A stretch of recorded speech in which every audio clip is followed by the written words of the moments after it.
홍콩이 거의 공산화가 되었잖아?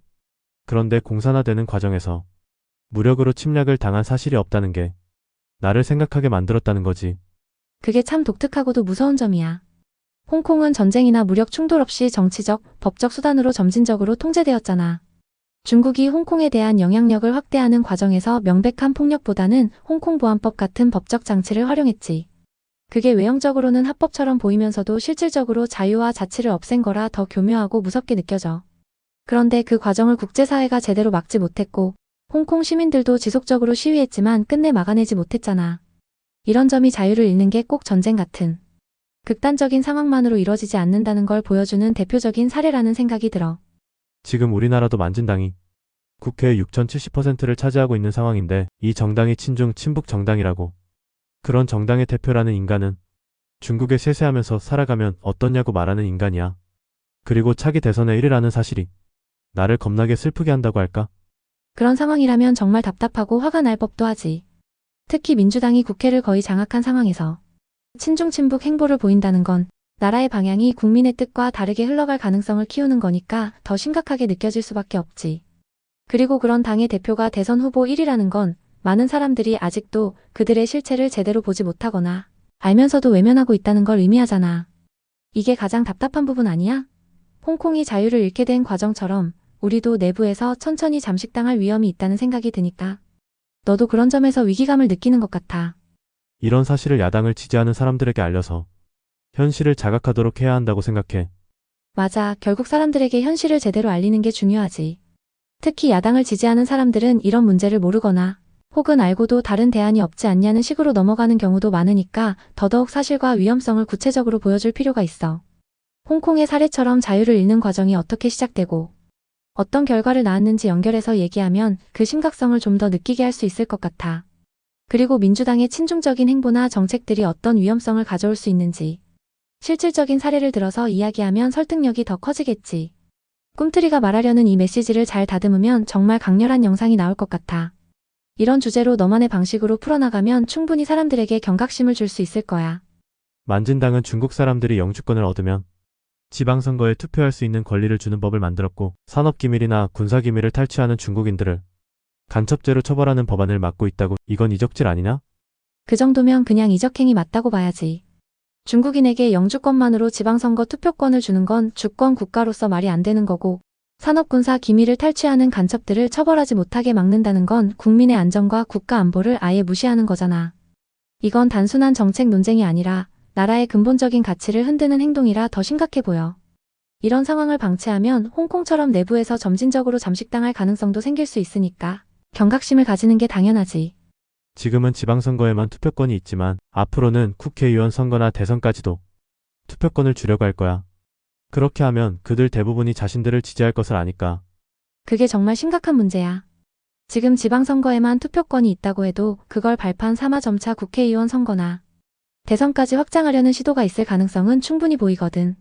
중국인 유권자가 늘어나면 자연스럽게 자신들에게 유리한 방향으로 표를 몰아줄 걸 기대할 수 있으니까 말이야.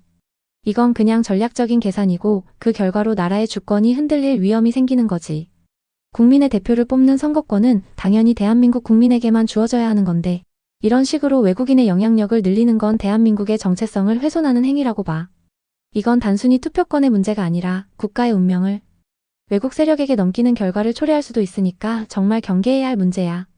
이 부분을 영상에서 잘 풀어낸다면 많은 사람이 이런 법안의 위험성을 다시 한번 생각해볼 계기가 될 거야. 특히 이게 진짜 대한민국을 위한 길인가? 라는 질문을 던지는 방식으로 말이야. 요즘 중국이 홍콩이나 대만에 대하는 행태를 보면 다음은 우리 차례라는 생각도 들더라. 그런 생각이 들만도 해.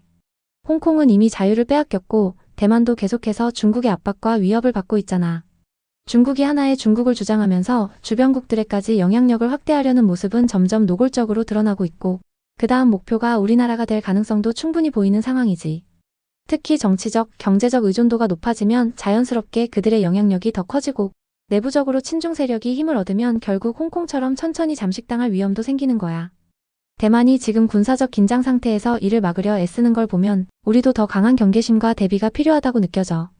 요즘 만진당 행태를 보면 중국의 개입이 없는 상황에서도 카톡 검열을 한다거나 여론조사 업체의 등록 요건을 강화하는 법안을 발의한 것을 보면 자신들에게 유리한 법을 만들려고 한다는 느낌이 강하게 드네. 그런 행태를 보면 의심이 들 수밖에 없지. 카톡 검열 같은 건 개인의 자유와 사생활을 침해하는 행위인데 그걸 법적 근거로 정당화하려는 움직임은 명백히 통제력을 강화하려는 의도가 보이는 거잖아. 여론조사 업체 등록 요건 강화도 결국 자신들에게 불리한 여론을 차단하거나 여론을 자신들에게 유리한 방향으로 조작하기 쉽게 만드는 걸 목표로 한 것처럼 느껴져.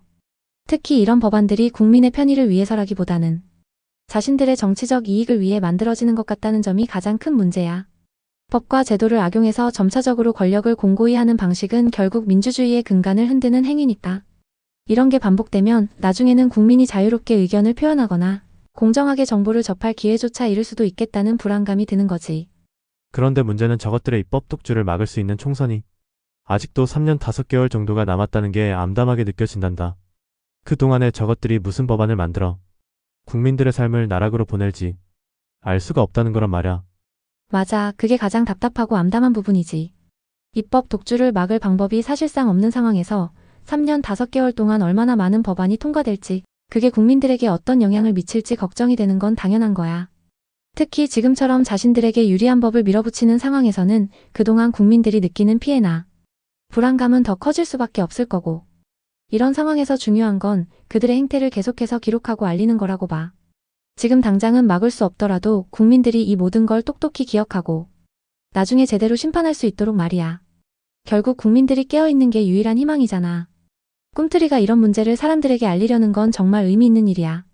우리가 깨어있지 않으면 자유는 하루아침에 사라질 수도 있다는 메시지를 전하는 게 지금처럼 암담한 상황에서도 희망을 잃지 않게 만드는 힘이 될 거야.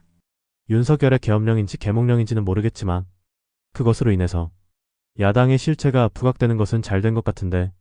윤석열 정부가 계엄령이든 계몽령이든 강력한 메시지를 던지면서 야당의 실체를 부각시키는 효과가 있었다는 건 부정할 수 없어. 지금 상황에서 국민들은 야당이 단순히 반대를 위한 반대를 하는 집단인지 아니면 실제로 대안을 제시할 수 있는 정당인지 더 명확히 보게 됐으니까.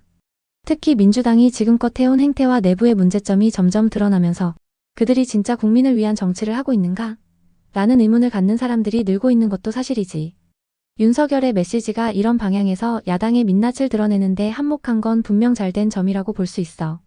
최선의 방법은 윤석열이가 탄핵으로부터 살아남아 생활하는 거야. 그렇게 하면 임기 동안 야당의 독주를 적절하게 막아내면서 국정을 이끌어갈 수 있을 거야. 맞아. 윤석열 대통령이 탄핵 시도를 버텨내고 임기를 마칠 수 있다면 최소한 야당의 입법 독주를 견제할 기회를 계속 가질 수 있겠지. 지금처럼 야당이 절대 다수 의석을 가진 상황에서 대통령의 자리가 무너지면 야당은 사실상 완전한 권력을 쥐게 되고 국정 운영은 더 한쪽으로 치우칠 가능성이 커질 테니까. 윤석열 정부가 그 과정에서 국민들에게 신뢰를 주고 야당의 독주를 막아내는 데 성공한다면 임기 동안 충분히 국정 방향을 바로잡는 기회를 만들 수 있을 거야. 특히 야당이 얼마나 불합리하게 행동하고 있는지 그리고 어떤 점에서 국가에 해를 끼치고 있는지 명확히 드러난다면 다음 총선과 대선에서도 유리한 기반을 마련할 가능성이 커질 거고. 헌재로부터 살아 돌아오면 윤석열은 야당의 모렴치한 행태에 분노한 국민들의 지지를 바탕으로 안정적인 지지를 받을 수 있을 거란 생각이 들기도 해. 그럴 가능성 충분히 있지.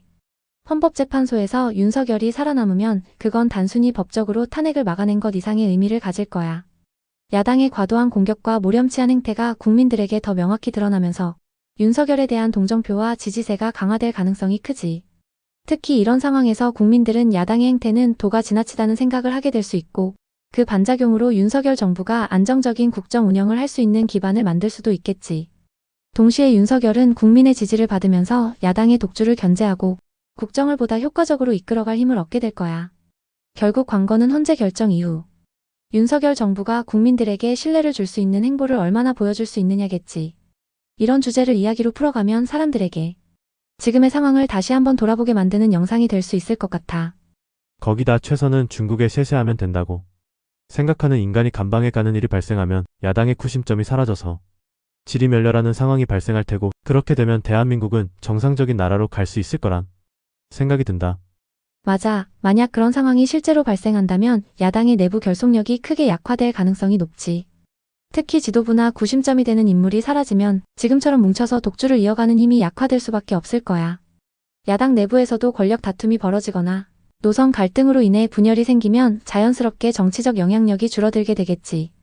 그렇게 되면 대한민국도 지금처럼 극단적인 대립보다는 보다 정상적이고 균형 잡힌 정치를 할 수 있는 기반이 만들어질 가능성이 생길 거야.